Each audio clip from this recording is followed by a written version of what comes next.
ಹರಿ ಓಂ ನಮಸ್ಕಾರ. ಆದಿಕೇಶವ ಸನ್ನಿಧಾನ ನಿಮಗೆಲ್ಲ ಗೊತ್ತಾಗಿರ್ಬೇಕಲ್ಲ ನಾ ಎಲ್ಲಿದ್ದೀನಿ ಅಂತೇಳಿ. ಕಾಗಿನೆಲೆ ನನಗೊಂದು ಇವತ್ತು ವಿಶೇಷವಾದಂಥ ಒಂದು ದಿನ ಅಂತ ಹೇಳ್ಬೋದು. ನಾನಿಲ್ಲಿ ಕಾರ್ತಿಕ ದೀಪೋತ್ಸವದಲ್ಲಿ ಪಾಲ್ಗೊಳ್ಳಲಿಕ್ಕೆ ಬಂದೀನಿ. ಭಾಳ ಇನ್ನೊಂದು ವಿಶೇಷ ಏನಪ್ಪ ಅಂತಂದ್ರೆ ಈ ಕಾಗಿನೆಲೆ, ಈ ಆದಿಕೇಶವ ಸನ್ನಿಧಾನ ಮತ್ತಿದು ಕನಕದಾಸರ ಕರ್ಮಭೂಮಿ. ಇದು ನಮ್ಮ ತಾಯಿ ತವ್ರ ಮನೆಯೂ ಹೌದು. ಹೀಗಾಗಿ ಬಹಳಷ್ಟು ಸರಿ ಇಲ್ಲಿ ಭೇಟಿ ಕೊಡ್ತಿರ್ತೀವಿ. ನಮ್ಮ ಕುಟುಂಬದೊಟ್ಟಿಗೆ, ನಮ್ಮ ಕುಟುಂಬದ ಬಂಧುಗಳೊಂದಿಗೆ ಇಲ್ಲಿ ಬಂದಿರ್ತೀವಿ. ಇವತ್ತು ಕೂಡ ನಾವು ಕಾರ್ತಿಕ ದೀಪೋತ್ಸವಕ್ಕೆ ಬಂದೀವಿ ನಮ್ಮ ಕುಟುಂಬದ ಬಂಧುಗಳೊಂದಿಗೆ. ಇಷ್ಟೊತ್ತಂಗ ಕೇಳಿದ್ರಲ್ಲ ರಾಗ್ ಭೈರವ್,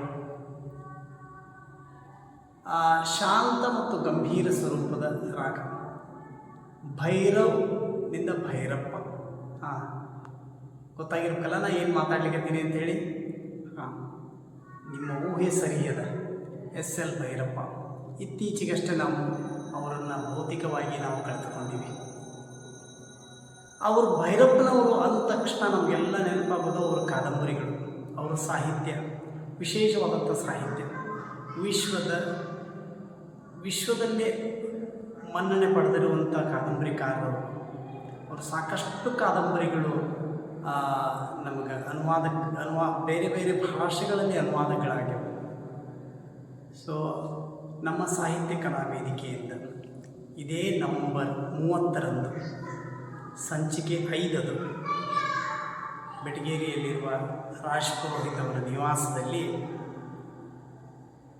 ಕಾದಂಬರಿ ಕ್ಷೇತ್ರದಲ್ಲಿ ಎಸ್.ಎಲ್. ಭೈರಪ್ಪನವರ ಕೊಡುಗೆ ಎಂಬ ವಿಶೇಷ ಉಪನ್ಯಾಸ ನಮ್ಮ ಗದಗಿನವರೇ ಆದಂಥ ಶ್ರೀಮತಿ ಮುಕ್ತಾ ಉಡುಪಿಯವರು ನಡೆಸಿಕೊಂಡಿದ್ದಾರೆ. ಮುಕ್ತಾ ಉಡುಪಿಯವರು ವಿಶೇಷವಾಗಿ ಅವರ ಬಗ್ಗೆ ಅಧ್ಯಯನ ಮಾಡಿದವರು. ಅವರು ಬಂದು ಈ ವಿಷಯವನ್ನು ನಮ್ಮೊಂದಿಗೆ ಹಂಚಿಕೊಳ್ಳಿದ್ದಾರೆ.